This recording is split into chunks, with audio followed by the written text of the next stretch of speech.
Muy buenas noches y bienvenidos al Gato al Agua. Jordi Pujol, imputado por haber ocultado la fortuna familiar. El expresidente de la Generalitat, su mujer Marta Ferrusola y 3 de sus hijos, Marta, Mireia y Pere, deberán comparecer como imputados el próximo 27 de enero ante el Juzgado de Instrucción número 31 de Barcelona. Más asuntos. Un taxista de Parla, casado y con 2 hijos, ha sido detenido junto con otras 34 personas como uno de los presuntos autores de la muerte del hincha del Deportivo de La Coruña, Francisco José Romero, conocido como Jimmy. La operación Neptuno se ha llevado a cabo en Madrid y también en Toledo. Los nostálgicos de la división entre las dos Españas se niegan a olvidar los rencores del pasado, a pasar página y a apostar por el entendimiento y el futuro. La semana pasada en el Congreso, los diputados de Izquierda Plural, PNV, Amaiur, Esquerra Republicana, BNG, Geroa Bai y Compromís pedían al PSOE que se sume a su cruzada para reabrir las causas pendientes del franquismo. Los diputados de izquierdas siguen así el ejemplo de Baltasar Garzón, que en 2008 decidió investigar desapariciones políticas durante la dictadura. Olvidando que esos hechos están prescritos y perdonados por la Ley de Amnistía de 1977, Garzón incurrió en prevaricación, por lo que fue suspendido por el Consejo General del Poder Judicial.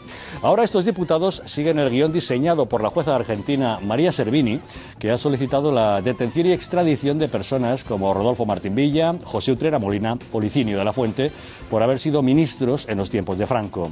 Olvidando una vez más la apuesta por el futuro que los españoles hicimos en la transición, algunos insisten en reabrir las heridas del pasado.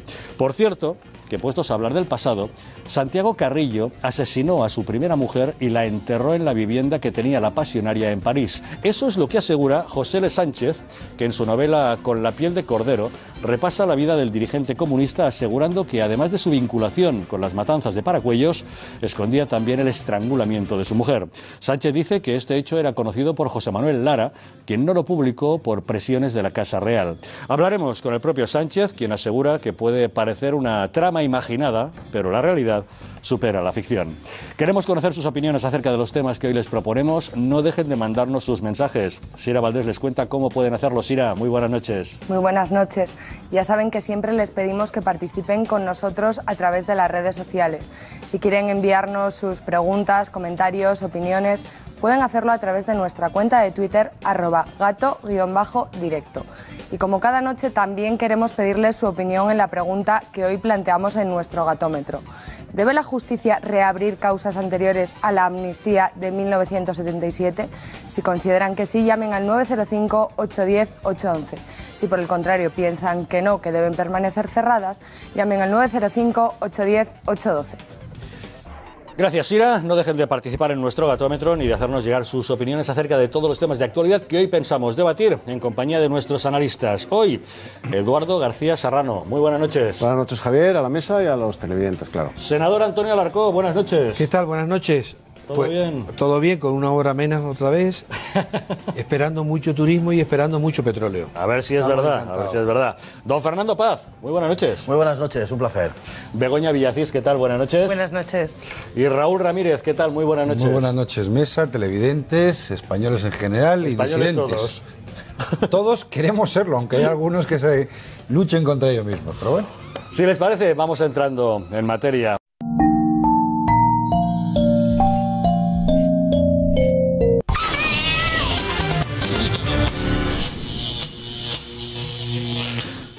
Santiago Carrillo asesinó a su primera mujer y enterró el cadáver en casa que la pasionaria tenía en París. Eso es lo que asegura José L. Sánchez, que en su novela Con la piel de cordero recorre la vida del dirigente comunista. Este episodio asegura que es cierto y no una trama inventada. José L. Sánchez, buenas noches. Hola, buenas noches.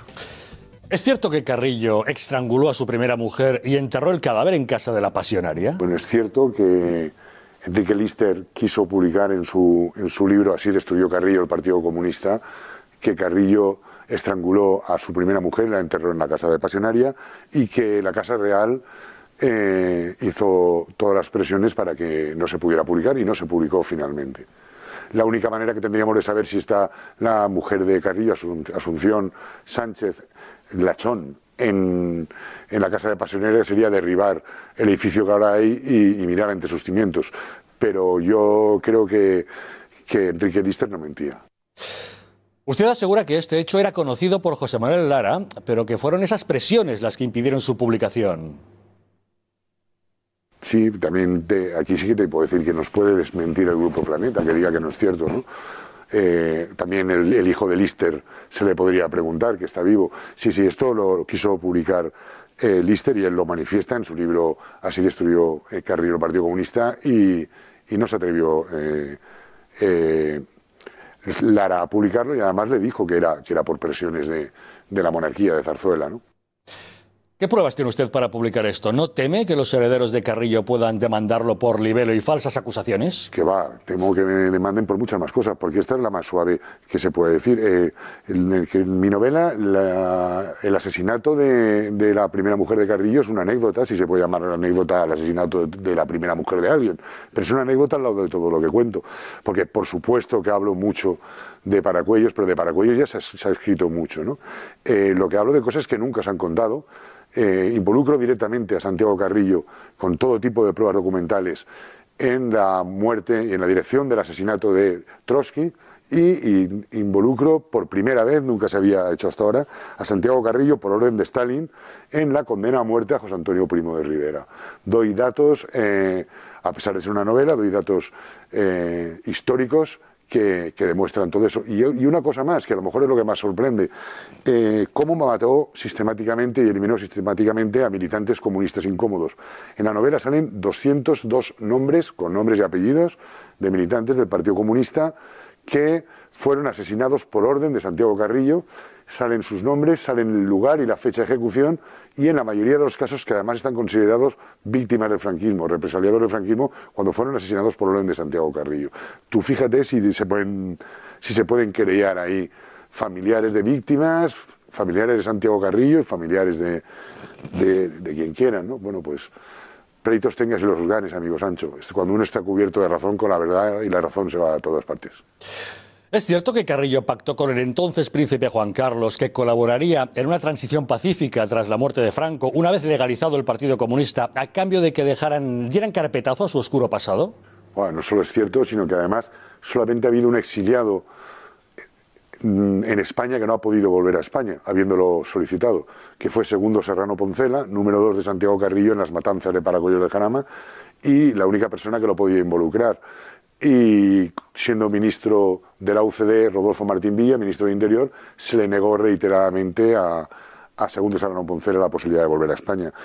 Además han desaparecido de manera extraña, también lo cuenta la novela, cuando venían desde Madrid, desde Valencia a Madrid, toda la documentación donde se explicaba el tema de los represaliados comunistas que intentaban volver a España y que no se les había permitido. Y también la novela demuestra que en todas las conversaciones que se produjeron desde el año 74, cuando se produjo la primera en París, a cargo del presidente de la Agencia Europa Pérez entonces, José María Armero, en representación del príncipe, y donde Santiago Carrillo, la primera condición que ponía era estar libre de cualquier responsabilidad jurídica y que además su nombre quedara totalmente inmaculado. La monarquía se puso a trabajar inmediatamente e incluso pagó la publicación de un libro en Francia sobre Santiago Carrillo, donde ya presentaban a Santiago Carrillo como una figura moderada, pacífica, tierna y conciliadora para todos los españoles, ¿no? ¿Y es por eso por lo que Carrillo nunca tuvo que responder de los crímenes de Paracuellos? Bueno, es por eso y porque hay un juez que se llama Baltasar Garzón al que las víctimas, los familiares de las víctimas de Paracuellos presentaron una querella y él la desestimó. Y encima yo creo que tengo la legitimidad a hablar, o al menos, si no legitimidad, sí que se me salgo del estereotipo habitual de que no soy para nada anticomunista. Todo lo contrario, bueno, todo lo contrario, no soy comunista. Pero este es un libro contra Santiago Carrillo. Yo no soy un hombre de derechas, ni mucho menos. Me considero un hombre de izquierda, no de la izquierda socialdemócrata que hay en España, de una izquierda humanista, personalista, pero que no voy del palo anticomunista, ni es un libro de la extrema derecha, ¿no? la responsabilidad de Santiago Carrillo es él por su propia condición miserable a nivel humano, ¿no? Usted ha mencionado que Carrillo participó en los preparativos del asesinato de Trotsky. ¿Es cierto que en ese asesinato, a las órdenes de Carrillo, también participó Pablo Neruda, al que se considera un icono del pacifismo? Sí, bueno, Pablo Neruda es, sin lugar a dudas, uno de los mejores poetas del siglo XX, pero estoy seguro que no estaría entre las 10 personas más malas del siglo XX, pero a lo mejor entre las 20 o 25, ¿no? Pablo Neruda era Neftalí Reyes, en realidad, que es su nombre, era el embajador de Chile en México cuando se produce el asesinato de Trotsky, y junto con Diego Rivera y Frida Kahlo colaboraron a las órdenes de Santiago Carrillo en la dirección del asesinato que después ejecutó el español Ramón Mercader, que clavándole un piolete en la cabeza, como mucha gente sabe, ¿no? Y también ha mencionado que participó en la condena a muerte de José Antonio Primo de Rivera. Mira, esto es una cosa que hasta ahora no se había hablado.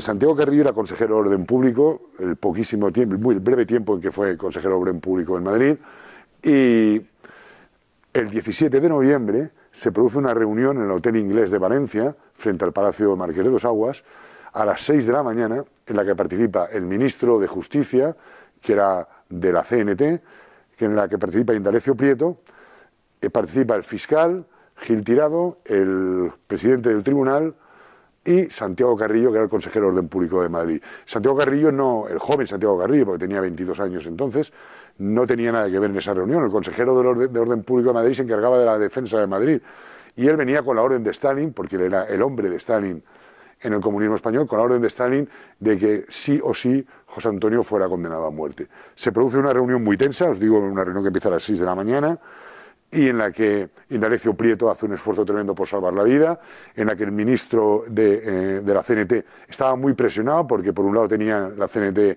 toda la parte anarquista de la FAI, que eran verdaderos pistoleros, pero luego estaban los anarcosindicalistas, con una gran influencia de Ángel Pestaña y de la gente que había salido del partido de Pestaña, que se sentían muy próximos a José Antonio Primo de Rivera. Entonces se produce una discusión muy fuerte y Santiago Carrillo incluso amenaza con un plan B, donde si no va a ser condenado a muerte, será liberado y en la carretera de Albacete será ejecutado por unos pistoleros. Al final se decide que los votos del tribunal empaten y que sea el voto del miembro del Partido Comunista puestos en ese tribunal el que decida la muerte de José Antonio Primo de Rivera. Y sí, pues es la primera vez que se cuenta, pero José Antonio Primo de Rivera murió por orden de Stalin, que no quería, aparte de todo lo demás que se ha contado, que es cierto que se ofreció un pacto y Franco no lo quiso por el hijo de Largo Caballero, que hubo un intento de los falangistas de la Vega Baja que los mataron como perros de liberar a José Antonio. Pero además, la condena a José Antonio efectiva se produce con la intervención directa de Santiago Carrillo. Usted dice que para escribir este libro se inspiró en un texto del escritor y periodista Rafael García Serrano, padre de nuestro compañero Eduardo García Serrano. Bueno, Rafael García Serrano para mí es probablemente el novelista más brillante, el escritor más brillante en español del siglo XX, ¿no? Y tristemente descatalogado, creo que en casi todas las librerías. Y en realidad esto no es una biografía, es una novela histórica donde todos los datos que aporto son históricos, pero es la historia del protagonista. En realidad no es Carrillo, es Marco Larrazábal, que es un periodista al que por una circunstancia la vida le da un vuelco y acaba viéndose involucrado en un reportaje de Santiago Carrillo, sobre Santiago Carrillo, donde descubre todas las cosas que yo voy contando en la novela. Bueno, pues este vuelco se produce por una entrevista que le hacen al periodista en una cadena de televisión, y cuando le preguntan quién es su escritor preferido, dice que no tiene uno, que tiene tres, como novelistas del siglo XX, y nombra a Rafael García Serrano. Entonces, en el propio medio para el que trabaja, se le acusa de cómo poder considerar a uno de los mejores novelistas del siglo XX a un fascista. Y claro, Marco Larrazábal, que no tiene ideología política, pero que entiende mucho de literatura, primero le daría igual que fuera fascista que no lo fuera Rafael García Serrano para ser uno de los mejores escritores del siglo XX, pero es que además no era fascista. Y les da una lección tremenda sobre la bibliografía de Rafael García Serrano, y a partir de ahí tienen una discusión muy violenta, donde lo terminan despidiendo del periódico, y este hecho casual hace que se vea que acabe investigando la vida de Santiago Carrillo. Es decir, que sí, de manera casual hay una relación directa entre Rafael García Serrano y todo lo que acontece en mi novela. Para terminar, ¿cómo calificaría usted a Santiago Carrillo?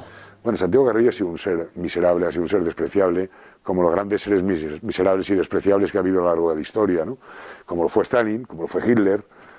Ha sido una persona que no ha tenido ideologías, no ha tenido escrúpulos. Yo creo que son personas malvadas ya desde el nacimiento, nunca han querido a nadie y ha sido un asesino, un genocida, y comprendo que tenga que ser muy difícil para su hijo llevar esto. No es lo mismo ser hijo de Rafael García Serrano que ser hijo de Santiago Carrillo. Tiene que ser muy gordo ser hijo de un asesino y saberlo, ¿no? José L. Sánchez, autor de Con la piel de cordero, gracias por acompañarnos en El Gato al Agua y muy buenas noches. Gracias a vosotros. Con la piel de cordero, un libro de lo más recomendable, y Eduardo García Serrano con una referencia y un brindis clarísimo a tu padre. Pues sí, hay que agradecerle a José L. Sánchez que haya vuelto a catalogar a Rafael García Serrano, que es efectivamente como su personaje, su Gabriel Araceli, porque él utiliza en su libro la misma técnica narrativa que Galdós en los episodios nacionales. A partir de un personaje imaginario del novelista, Gabriel Araceli, se van narrando todos los hechos acontecidos en el siglo XIX español, ¿no? Bueno, pues en su novela hace exactamente lo mismo. Es una novela histórica y a partir de ese personaje imaginario, ese periodista que a través de los textos de mi padre llega a la historia de la Guerra Civil, pues va narrando toda la historia de Santiago Carrillo, del Partido Comunista, de sus implicaciones directísimas, por supuesto, en Paracuellos del Jarama, en el asesinato de estos 202 camaradas de Carrillo del Partido Comunista, incómodos para Moscú. No ha mencionado la labor de Carrillo, el papel de Carrillo en la derrota final del Maquis, de las partidas del Maquis, cuando en 1948 Stalin decide que España está definitivamente perdida para la Unión Soviética, da carpetazo a su intención de instaurar en España la primera república soviética del sur de Europa, porque ya está más centrado en la Guerra Fría, en el año 48, le da a Carrillo orden de acabar con las partidas de guerrilleros del Maquis que están operando en España. Y entonces es el propio Carrillo el que desde el exterior colabora con el ejército español, denunciando por dónde entran las partidas de guerrilleros, cuáles son sus líneas de abastecimiento, dónde están establecidas, dónde tienen que recoger nuevos efectivos. Colabora con el ejército, con la Guardia Civil y con los servicios de información españoles, delatando a todos y cada uno de los jefes de partidas de los maquis, que son finalmente unos apresados y otros muertos en sus enfrentamientos, o bien con el ejército o bien con la Guardia Civil, en el Pirineo, en Castilla-León, en la zona de Valencia y del Maestrazgo. Hubo muchísimas partidas que se enfrentaron a la Guardia Civil y al Ejército, y a partir del 48 es Carrillo, Santiago Carrillo, el que proporciona esa información por orden directa de Stalin para que sean eliminados, porque Stalin ya ha desechado la instalación en España de una república soviética en el sur de Europa. Participa, como él cuenta muy bien en la novela es maravillosa, participa en el desarrollo y ejecución, el desarrollo de la trama y la ejecución final a manos del comunista español Ramón Mercader, de León Trotsky, por orden de Stalin en México. Ramón Mercader lo asesina con un piolet de montaña, le abre la cabeza con un piolet. Bueno, pues en el desarrollo y en la preparación logística de ese asesinato de León Trotsky, por orden directa de Stalin, están Carrillo, está Diego Rivera, está Pablo Neruda, grandísimo poeta y grandísimo miserable, como ha dicho el autor José L. Sánchez. Si hay 20 personajes de conducta verdaderamente deleznable en el siglo XX español, uno de esos puestos honorables lo ocupa Pablo Neruda, sin duda de ningún género, y sin menoscabo de la calidad de su poesía. Ojo, se puede ser un genio de la literatura, un genio de la poesía, un genio de la pintura, como Diego Rivera, y tener una conducta verdaderamente canalla. Fernando, como historiador, ¿algo que te haya llamado la atención de lo que nos ha contado José L. Sánchez? Bueno, me ha llamado la atención muchísimas cosas. Creo que ha sido una entrevista muy, la verdad que muy intensa y casi cada frase que nos ha contado el señor Sánchez pues tenía verdaderamente algo que revelar en ese sentido, ¿no? A mí me gustaría hacer alguna consideración porque, vamos a ver, el comunismo no es una alternativa. No es una posibilidad más, una fuerza a la que agarrarse o a la que elegir en un panorama democrático. El comunismo es una religión política. Entonces, hay que entender lo que es el comunismo y hay que entender lo que eran los comunistas y lo que son los comunistas verdaderamente para hacernos cargo de qué fue esto. El comunista está dispuesto a cualquier cosa, literalmente, a cualquier cosa si lo ordena el partido. Y esto quizá nos explica mucho de lo que decía el señor Sánchez, incluyendo la eliminación de los familiares propios, incluyendo la eliminación de hijos, de padres, de hermanos. Esto no importa. Si es útil para el partido, no importa que sea justo o injusto, porque ese concepto no existe en el comunismo. Lo importante es que sea útil para el partido, eso se ejecuta. Ha habido casos clarísimos, el caso, por ejemplo, Stalin, su mano derecha era Molotov, su mujer estaba en un campo de concentración, Polina, era judía, estuvo 2 veces en un campo de concentración, Molotov pasó largos años al lado de Stalin, jamás se dirigió a Stalin para preguntarle por la suerte de su mujer. El partido había decidido que tenía que estar en el Gulag, punto y final, y no se hablaba más de la cuestión, ¿no? Hoy el Gato está preguntando sobre si hay que reabrir pues todo aquello que sucedió antes de 1977, ¿no? Y Carrillo hubiera sido verdaderamente un buen ejemplo si los que ahora pretenden que se abra ese tipo de causas, Carrillo hubiera sido, como digo, un buen objetivo para que hubieran empezado dando ejemplo, porque Carrillo no es solo Paracuellos. Paracuellos es el asesinato vil de unas 4.500 personas, enemigos de Carrillo, enemigos del comunismo, que además entran perfectamente en la definición de genocidio, porque el genocidio es la eliminación de un grupo humano por razones ideológicas o religiosas, o por otras, pero en este caso ideológicas y religiosas. Por tanto, Carrillo puede ser denominado abiertamente como un genocida sin la menor de las dudas. Pero no es solamente Paracuellos. Carrillo aniquiló a sus propios camaradas. Por ejemplo, en el 6º Congreso del Partido Comunista, que se celebra el año 59, que es donde él accede a la Secretaría General, desplazando al grupo de la Pasionaria, a la que por elevación la envía a la presidencia, los españoles, que con riesgo de su vida, lógicamente, acuden a Praga, que es donde se celebra, para elegir a Carrillo, a su vuelta son aniquilados y entregados a la policía por Santiago Carrillo y por la dirección del Partido Comunista. Esta documentación desaparece cuando Carrillo sale del PCE en los años 80. Se la llevó a su casa y no sabemos obviamente dónde está. Para los historiadores es una labor ímproba tener que reconstruir todo esto, pero todo esto es sabido. Ha hablado perfectamente Eduardo antes de la liquidación del maquis, donde él entrega a sus camaradas que están luchando y que dejan de ser útiles. Tenemos el caso de Comorera, tenemos el caso de Heriberto Quiñones, tenemos el caso de toda la gente que él liquida, que él entrega a la policía, sabiendo que lógicamente la policía española en ese momento se va a encargar de la liquidación del Partido Comunista, de los comunistas del interior, porque son enemigos del régimen, se interpreta enemigos de España. El final de Santiago Carrillo, que es verdaderamente terrible, entre acusaciones de muchos de sus enemigos. El propio Uribe, que fue ministro de Agricultura durante el gobierno del Frente Popular, le acusa a Carrillo de ser el responsable de la eliminación de los trotskistas, de la eliminación de los enemigos de izquierda de dentro de la República. Carrillo no solamente elimina a los enemigos fascistas, como dirían ellos, sino que además elimina a los enemigos de la izquierda. Es el que da la orden de persecución a los trotskistas y está detrás de todo eso, y también a los anarcosindicalistas. Y lo más terrible de toda la vida de Santiago Carrillo, de ese canalla, de ese miserable y de ese genocida, es que en una de sus últimas grabaciones para un documental terminó diciendo que él había hecho muchas cosas en la vida, que él no era un santo, tampoco tenía que especificarlo, desde luego, pero que decía literalmente: no me arrepiento de nada. ¿Cómo un hombre así puede decir que no se arrepiente de nada cuando cualquier ser humano tenemos tanto de que arrepentirnos? Bueno, en el caso de un genocida como el señor Carrillo, verdaderamente que terminar así es trágico.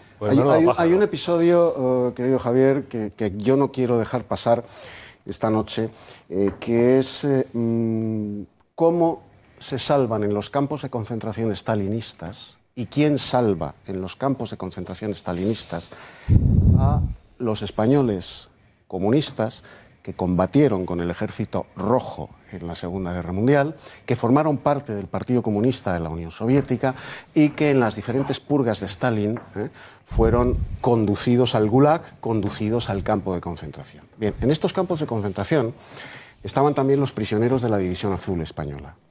Hubo un prisionero que se llamaba Teodoro Palacios, el capitán Teodoro Palacios, que vuelve a España en el Semíramis a mediados de los años 50 con la última remesa de prisioneros. El capitán Teodoro Palacios, de la División Azul, es el único oficial de todos los campos de concentración soviéticos que organizó huelgas de hambre y levantó a los prisioneros para que no trabajasen. ¿Para qué? Para defender a los españoles del Partido Comunista que Stalin había mandado a los campos de concentración. Cuando los alemanes, los italianos, los rumanos, los holandeses, los belgas le preguntaban a Teodoro Palacios, que era para Santiago Carrillo un monstruo falangista, ¿por qué haces esto por unos comunistas? Teodoro Palacios les decía, porque son españoles. Porque son españoles. Y aquí no estamos ni falangistas ni comunistas, estamos prisioneros los españoles. Y hay que salvar a estos españoles. Tan es así que a la vuelta en el Semíramis, antes de embocar el puerto de Barcelona, los últimos prisioneros de la División Azul, que volvían muchos que habían chaqueteado por miedo, por debilidad, y se habían pasado al Partido Comunista y habían denunciado a sus camaradas en los campos de concentración, a los bopos del Partido Comunista. Teodoro Palacios los reúne a todos en el Semíramis antes de entrar en la bocana del puerto de Barcelona y los juramenta para que al llegar a España nadie denuncie a ningún miembro del Partido Comunista que viene en el barco por ser español liberado después de la muerte de Stalin. Y los juramenta. Son españoles como nosotros. No quiero ni una sola denuncia. A vuestro honor apelo. Ni una sola denuncia de que fulano ha estado con los comunistas, de que mengano ha chaqueteado. Eso lo hace Teodoro Palacios. Salva, a riesgo de su vida, a los comunistas españoles prisioneros en los campos estalinistas. Raúl, Carrillo los entregaba. Y Carrillo los entregaba como el caso de Grimau. O sea, el que los salva es un falangista y el que los entrega es un comunista. Bueno, eso es así. ¡Hombre! Pero matas A ver, un yo, hombre. de verdad, un momentito. Venga, Yo, con la duda. en primer lugar, ahora yo voy a ser muy breve porque estoy impresionado. Impresionado por dos cosas. Primero, porque el libro me lo compro según salga de aquí. Yo también. Lo primero que lo digo, según salga, me lo compro. A estas horas, compro cuando te dos. lo encuentres, me avisas. Tranquilo que en Madrid es sitio que está abierto 24 horas. Y por otro lado, felicitar a mis compañeros porque estoy boquiabierto con la claridad. No esperaba menos de vosotros dos, pero creo que los tres periodistas han quedado boquiabiertos con la mucho, además, contundencia y claridad con que decís ciertas cosas. Y sobre todo porque tú has antes, Eduardo, dicho una cosa y dices, salvando la edad o la distancia generacional, yo quiero trasladar una cosa. Mira, yo siempre pensé que Carrillo, como muchos otros, pero hoy estamos hablando de él, no era ningún santo. Más bien de lo contrario, hemos estado hablando de paracuellos, una serie de cuestiones, pero lo que nunca pensé es que hablaba de un genocida, que para mí sí lo era, pero de un asesino de género. No lo sabía. Parece ser que este señor, pues aparte era maltratado, un asesino de género y un ser, como estáis diciendo, deleznable. Pero para mí, además de todo esto, que es parte de la historia más oscura española, como habéis decretado, lo que me parece importante es que una sociedad que no recuerda su pasado o que no aprende el pasado no va a tener ningún futuro. Y ahora estamos viendo algunos energúmenos que quieren emular ciertas banderas radicales de la izquierda que incluso sacan pecho recordando a ciertos elementos. Señores, si esto fue el coste de la transición española y se decreta como cierto todo lo que está contando, que no tenemos por qué dudar, pagamos un precio demasiado alto. Está documentado. Al hermanamiento. Por eso digo, Está documentado. estamos pagando un precio demasiado alto. Pero lo importante es, lejos de quedarse en el relato histórico certero, como habéis hecho, y claro, sacar la extracción de futuro. Ahora estamos en una corriente societaria o social fundamental en la crisis, donde hay un radicalismo, donde parece que como a estas generaciones de coletas mías y de algunos otros, que yo no llevo coleta, pero no pasa nada por ponérmela, Tú eres nos muy han elegante. inventado. Bueno, pero para él igual no tanto. Yo no compro la ropa como él, gano un tercio de lo que él gana, pero no compro la ropa en el campo, como él dice.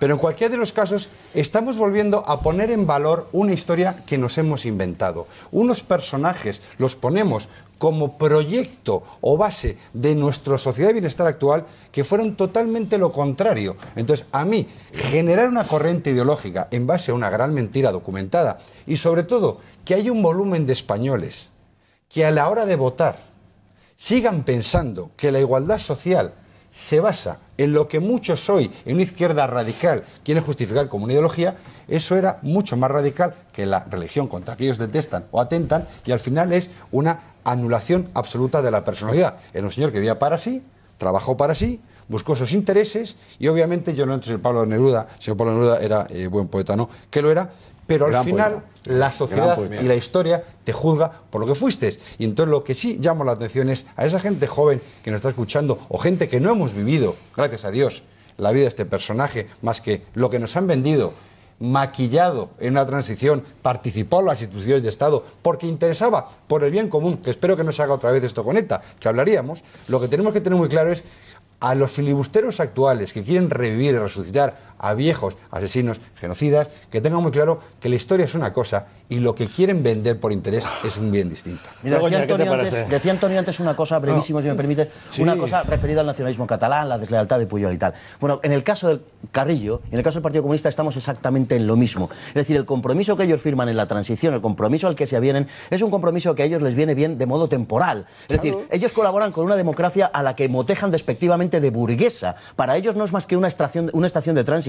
Evidentemente Carrillo ni el Partido Comunista trataban de que los españoles vivieran en un régimen de libertades ni nada parecido, sino en tanto en cuanto salía de un sistema que era profundamente adverso al comunismo y trataba de llegar a un sistema comunista. Es decir, esa deslealtad estuvo en ellos desde el primer momento. Eso es lo que vemos hoy en la izquierda más radicalizada, en Izquierda Unida o en Podemos, donde observamos que se quiere encargar la transición, cosa que no me parecería mal del todo, si no es porque incluye ese espíritu de reconciliación entre los españoles que ya venía de antes, pero que se consagra. Y entre ellos la amnistía del 77, exactamente, que le lanza Rojaco como si no hubiera existido. Me apunto, no sé si me toca, querido moderador, me apunto a la felicitación, te lo digo de verdad, que ha hecho Raúl de Eduardo y de Fernando. Y decir algo después de ustedes históricos es una pretensión que no voy a hacer.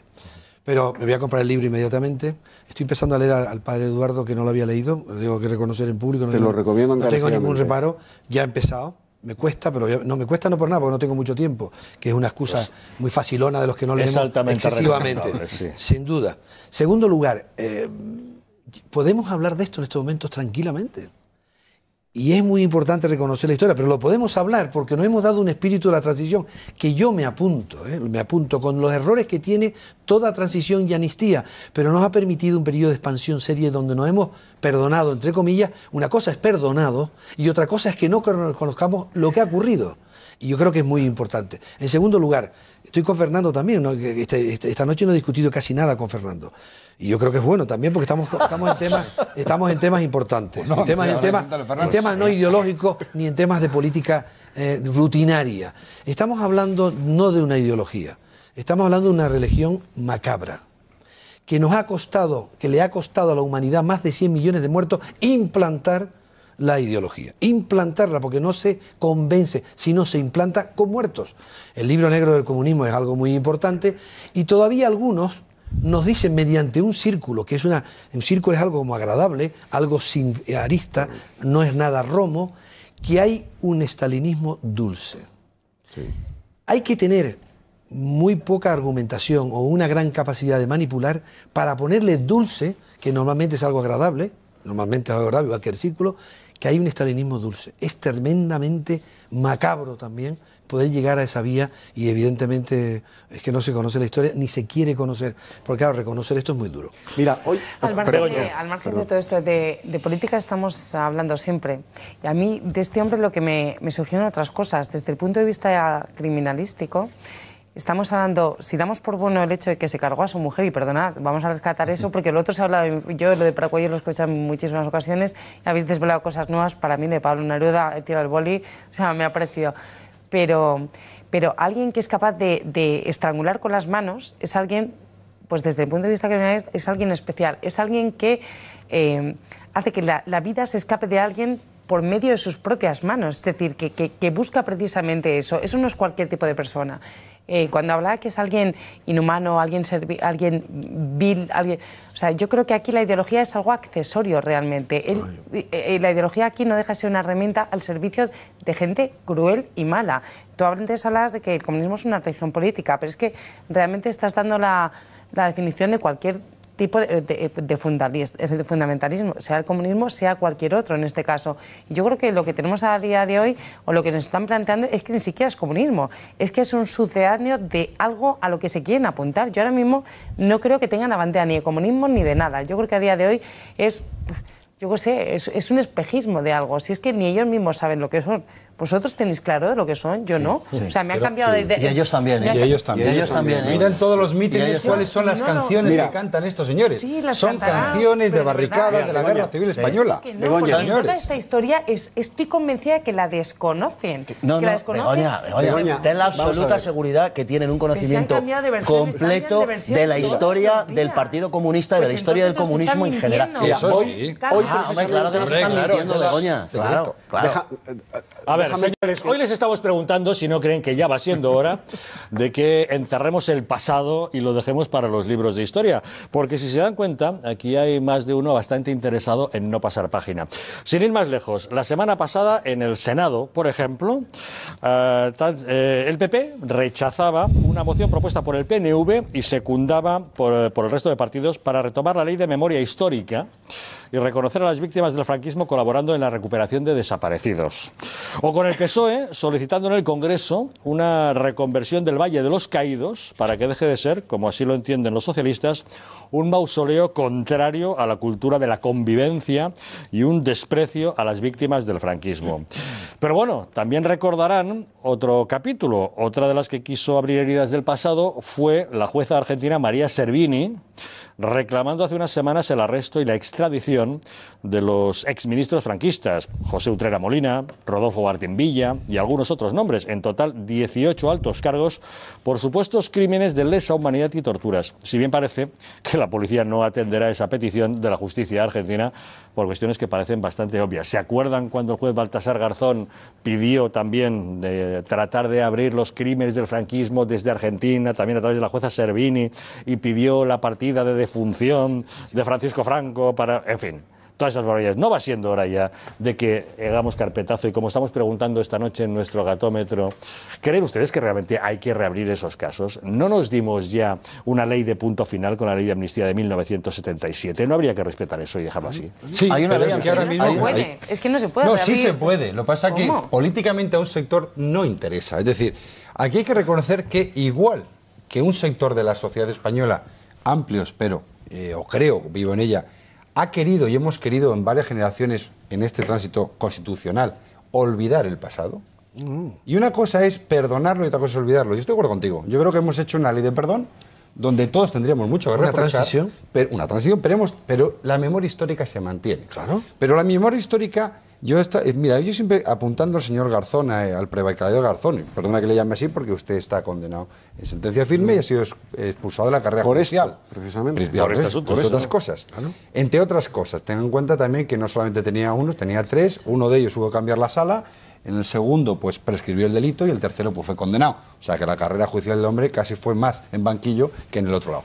Pero dicho todo esto, es que al final uno se hace rock movie, se hace rockstar. Él intentó hay un sector de la sociedad española que la única filosofía política en momentos de enaltecer el fervil concepto izquierdista español es volver a la figura maldita de Franco, para algunos. Volver a la guerra civil, volver a la represión, volver a una serie de elementos que no han aportado jamás ningún valor más que destrozar socialmente un país, políticamente un país, y que nunca, como ninguna guerra civil del tipo que sea, tuvo consecuencias positivas. Jamás. Yo, el que piense que una guerra civil tiene valor, creo que históricamente está equivocado. Pero si esta izquierda radical, donde precisamente lo decía antes, ha inventado la parte perdedora o ganadora de una guerra, donde ha reinventado una historia que justifica una relación de una situación que nada tiene que ver en una sociedad 40 años después, a fin de remover los intestinos de muchos de aquellos que ni siquiera habían nacido en la transición.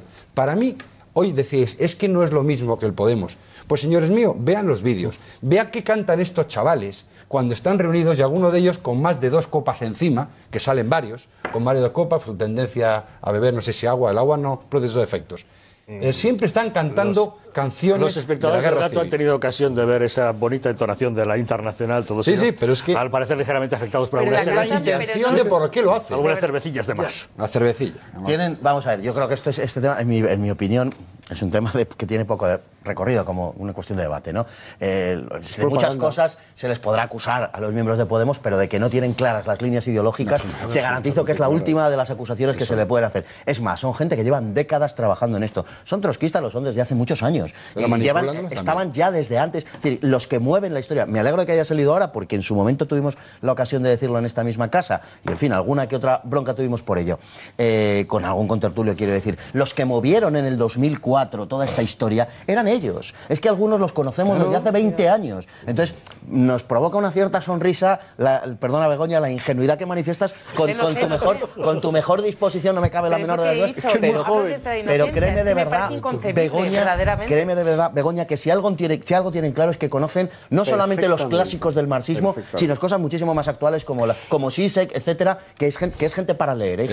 Pero no han olfateado el gobierno hasta ahora. No, pero eso es otra cosa. Begoña, se están disfrazando, pero esto es otra historia. Quería decir al respecto de esto que, vamos a ver, hay una ley de 1977, es verdad, pero las responsabilidades políticas de la guerra civil son sustanciadas en 1969 por una ley del 31 de marzo. Es decir, que el señor Carrillo se podía pasear por España el 1 de abril de 1969, que en función de sus responsabilidades de la guerra civil no le pasaba nada. Quede esto claro, porque no es solamente el año 77, que por supuesto que sí, pero también es una ley anterior de 1969, es decir, en pleno franquismo. Y quiero señalar con esto, obviamente, que los que están instigando las leyes de memoria histórica o son cómplices por no derogarlas, están sosteniendo una circunstancia que ni siquiera en la dictadura de Franco se mantuvo. Quede claro esto, en primer lugar. En segundo lugar, naturalmente que ellos hacen bajar estas cuestiones a la arena política. Desde el momento en que tienen la hegemonía ideológica, saben que en cuanto estos temas salgan públicamente, los que se sienten enfrente se van a callar, porque nadie se atreve a defender la verdad histórica en España.